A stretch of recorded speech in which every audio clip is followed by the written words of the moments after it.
Hyun-yeol dikenal pemberani, Kang Hee tak ragu menyebut Hon-yeol sebagai sosok yang hanya bisa membanggakan kekayaan orang tuanya. Ia bahkan menyindirnya karena pernah membuat seorang siswi hamil saat masih sekolah. Semua perkataan Kang Hee membuat Hon-yeol merasa tersinggung dan menyiramkan air ke wajahnya. Namun Kang Hee tak mau tinggal diam dan membalas dengan menumpahkan makanan ke kepala Hon-yeol dan pergi begitu saja. Merasa marah karena dipermalukan, Hon-yeol pun melemparkan botol ke arah Kang Hee. Beruntungnya, Yeon-su cepat bertindak dan melindungi gadis itu dengan tubuhnya. Kesal dengan perlakuan Hon-yeol, Yeon-su tak bisa menahan diri dan memukulnya, hingga menyebabkan keributan besar di tengah suasana duka. Keesokan harinya, Kang Hee tiba-tiba dipanggil kembali ke kantor Momen. Ternyata klien yang sebelumnya menyukai dan memilih desain buatan Kang Hee. Direktur Momen yang dulu memecatnya kini terpaksa memohon agar Kang Hee bekerja kembali di tempat itu. Namun Kang Hee yang masih sakit hati langsung menolak tawaran tersebut. Ia bahkan menolak tawaran gaji besar dari Esther dan juga Soo-kyung. Hari pun terus berlalu dan malam Natal akhirnya tiba yang juga bertepatan dengan hari ulang tahun Kang Hee. Ini adalah satu-satunya waktu di mana Kang Hee biasanya mau bertemu dengan ayahnya.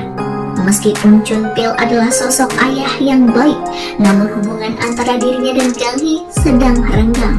Gadis itu rupanya menyimpan trauma masa lalu yang membuatnya sangat kecewa dengan sang ayah hingga ia memutuskan untuk menjauh darinya. Kali ini ia berencana untuk memperkenalkan seorang pacar agar ayahnya berhenti mencampuri kehidupannya lagi. Namun karena Kang Hee tidak memiliki kekasih, ia pun berinisiatif meminta bantuan pada Soo-kyung untuk berpura-pura menjadi pacarnya. Malangnya, saat keduanya tiba di tempat yang dijanjikan, yang ada di sana bukanlah sang ayah, melainkan Yeon-su. Sebelumnya, Chun Pil memang meminta Yeon-su untuk menggantikan dirinya dan memberi kejutan pada gadis itu. Ketika melihat wanita yang ia cintai datang bersama pria lain, membuat senyuman di wajah Yeon-su seketika menghilang. Namun wajah pria itu tampaknya tak asing bagi Yeon-su. 10 tahun silam saat Yeon-su mencari Kang Hee di Seoul, ia pernah melihatnya. Saat itu, Kang Hee sedang terlibat masalah dengan bosnya di minimarket dan nyaris dipukul. Beruntungnya, Soo-kyung datang tepat waktu untuk menolong Kang Hee. Yeon-su pun mengira sejak saat itulah keduanya mungkin berkenalan dan berpacaran sampai saat ini. Setelah kepergian Kang Hee, Yeon-su bertekad untuk menurunkan berat badannya. Ia berusaha keras mengurangi porsi makan dan mulai rutin berolahraga. Meskipun hal tersebut tidaklah mudah, namun usaha Yeon-su perlahan membuahkan hasil. Karena itulah Kang Hee merasa ada banyak perubahan pada Yeon-su yang membuatnya hampir tak mengenalinya. Namun bagi Yeon-su, ia merasa tak ada yang berubah. Ia masih tetap mencintai Kang Hee sama seperti 10 tahun yang lalu dan berharap wanita itu bisa menerima perasaannya. Dengan penuh harapan, Yeon-su menggenggam erat tangan Kang Hee dan bertanya apakah perasaannya juga masih sama. Namun bayangan tentang gosip dan gunjingan orang-orang di desa Hana kembali menghantui pikiran Kang Hee. Trauma yang ia alami sedari kecil begitu dalam dan membuatnya merasa bahwa hubungan mereka tak akan bisa berjalan.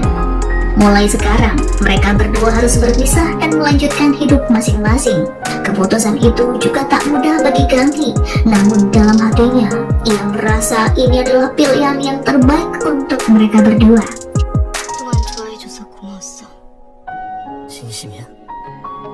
Masih dilanda kesedihan dan patah hati, Yeon-su tiba-tiba menerima kabar buruk. Ayah tirinya dilaporkan ke polisi karena melakukan KDRT terhadap ibunya. Ibu Yeon-su yang bernama Suji adalah wanita yang egois dan tukang kawin. Sementara ayah tirinya dikenal memiliki sifat buruk, tukang main wanita, dan juga sangat temperamental. Meskipun begitu, ibunya selalu mempertahankan pria itu dan seringkali membuat Yeon-su kesusahan. Hari pun berganti, Kang Hee mendapatkan tawaran pekerjaan dari Jonggu dengan gaji yang sangat besar. Namun ketika mendengar bahwa pekerjaan itu berhubungan dengan motel, Kang Hee langsung menolaknya. Sejak kecil, Kang Hee tumbuh di motel milik ayahnya dan menjadi bahan gosip tetangga. Hal itu rupanya meninggalkan trauma mendalam bagi dirinya. Ia merasa jika motel adalah tempat untuk orang-orang kalangan bawah, tempat di mana orang-orang bersembunyi atau melarikan diri. Baginya, motel adalah tempat yang buruk dan sangat tak layak. Di lain sisi, Yeonsu yang sudah menyelesaikan masa pengabdiannya berencana melanjutkan klinik hewan peninggalan sang kakek. Namun ia sangat terkejut saat mendengar kabar bahwa ibunya berniat menjual klinik itu. Yeonsu tentu saja menentang rencananya. Keegoisan sang ibu tak pernah berubah, dan kali ini ia memaksa Yeonsu untuk mengalah dan membiarkannya tinggal di apartemennya, sementara anaknya harus pindah ke motel California. Sementara itu, nasib Kang Hee mulai berubah ke arah yang lebih baik. Ia menerima tawaran dari Esther untuk mendirikan perusahaan impiannya sendiri bersama Jonggu dan Seokhyun dengan sebutan Golden Guild Studio. Perlahan, karirnya mulai membaik dan perusahaan juga berkembang dengan cepat. Hingga suatu ketika, saat sedang melakukan inspeksi hotel bersama Seokhyun, Kang Hee tak sengaja bertemu dengan Honyul. Tanpa pikir panjang, Honyul yang terkenal dengan mulut besarnya mulai menyebarkan gosip bahwa Kang Hee pergi ke hotel bersama seorang pria. Mendengar ocehan itu membuat Yeonsu marah. Ia langsung membekuk Honyul dan memperingatkannya agar tak berbicara buruk tentang Kang Hee. Yeonsu merasa kasihan kepada Kang Hee yang selalu menjadi bahan guncingan di kota Hana. Ia juga sedikit merasa bersalah karena memintanya untuk kembali, sementara ia tahu kota Hana bukanlah tempat yang nyaman bagi Kang Hee. Di lain tempat, Kang Hee menerima tawaran untuk merenovasi sebuah motel. Namun saat ia tahu jika motel tersebut berada di kota Hana, ia langsung menolaknya. Ia tak ingin kembali ke tempat yang penuh dengan kenangan buruk. Tiba-tiba sebuah kejutan datang dari temannya yang bernama Arum yang berkunjung ke rumahnya. Arum sangat bangga ketika melihat kesuksesan Kang Hee. Ia juga memberi kabar bahwa Yeonsu kemungkinan akan segera menikah. Mendengar kabar itu pun, Kang Hee hanya bisa terdiam. Di satu sisi ia merasa senang karena Yeonsu sudah move on darinya. Namun di sisi lain, ia merasa masih sulit untuk melepaskan pria itu. Kang Hee masih terbayang kabar tentang Yeonsu yang akan menikah. Kabar itu pun terus menghantui pikirannya dan bahkan sampai ke dalam mimpinya. Ia pun merasa cemas dan bertanya-tanya, bagaimana jika nantinya pria itu justru menikah dengan wanita yang hanya ingin memanfaatkannya saja.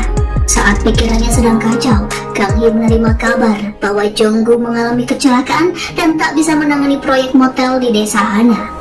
Ia pun terpaksa turun tangan, meskipun sebenarnya Kang Hee tak ingin kembali ke tempat itu lagi.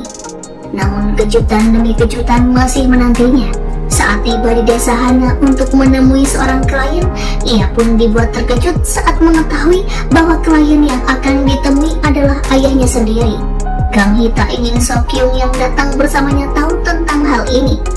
Saat pertemuan berlangsung, ayah Kang Hee pura-pura tak mengenalnya. Melihat putrinya yang kini sukses, Chung Pil pun tak bisa menahan air matanya. Meskipun hubungan mereka sedang tidak baik-baik saja, ia merasa bahagia karena putrinya memiliki kehidupan yang lebih baik ketimbang saat bersamanya. Di tempat lain, setelah menggagalkan rencana ibunya, Yeonsu mulai membuka klinik hewan bersama Yoon Nan-woo, juniornya di kampus yang juga tertarik padanya. Klinik mereka berkembang dengan pesat dan banyak gadis yang datang, terutama karena ketampanan Yeonsu. Suatu hari, Yeonsu diminta mengajari Nan-woo mengemudi.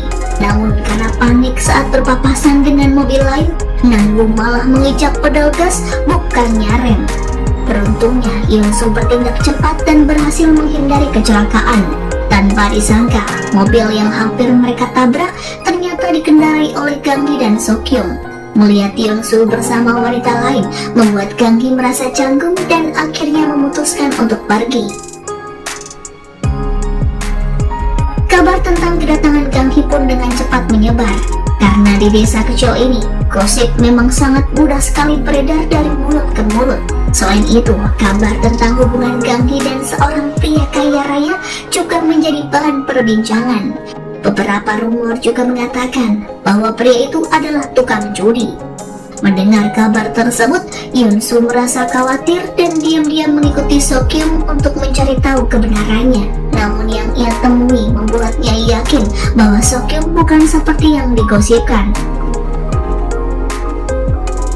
Sementara itu, Gang Hee merasa penasaran dengan klinik Yunsu dan memutuskan untuk mengunjunginya saat pria itu tak ada. Di sana, ia bertemu dengan Nanwoo, wanita yang kabarnya akan segera menikah dengan Yunsu. Sebenarnya, kedatangan Gang Hee bertujuan untuk memastikan bahwa Yunsu tidak memilih wanita yang salah. Namun hal itu malah membuatnya merasa frustasi setelah melihat betapa sempurnanya sosok Nanwoo. Saat kembali, Yunsu baru mengetahui bahwa Gang Hee telah mengunjungi kliniknya. Ia pun segera pergi mencarinya, namun tak berhasil menemukannya dimanapun. Hingga di malam hari, Yunsu mendapat kabar bahwa Gang Hee mabuk berat dan tak sadarkan diri. Dengan terpaksa, ia pun membawanya ke motel California. Sementara itu, Seokhyun mulai khawatir karena tak bisa menemukan Gang Hee. Ditambah lagi ia mendengar kabar jika rekannya itu dibawa ke sebuah motel oleh beberapa orang. Seokhyun mengira bahwa Gang Hee telah diculik sehingga ia pergi ke motel tersebut sembari meluapkan amarahnya. Namun setibanya di sana, ia baru tahu bahwa Chun Pil adalah pemilik motel yang juga ayah Gang Hee. Keesokan harinya saat Gang Hee terbangun, ia pun bingung mengapa bisa berada di motel sang ayah. Ia juga mendapati Seokhyun yang sudah menunggunya di depan pintu untuk menjaganya. Semakin lama Gang Hee melihat Yunsu dan Nanwoo, semakin ia merasa bahwa keduanya memang sangatlah cocok. Namun ia masih tak bisa melepaskan perasaan kepada Yunsu. Jauh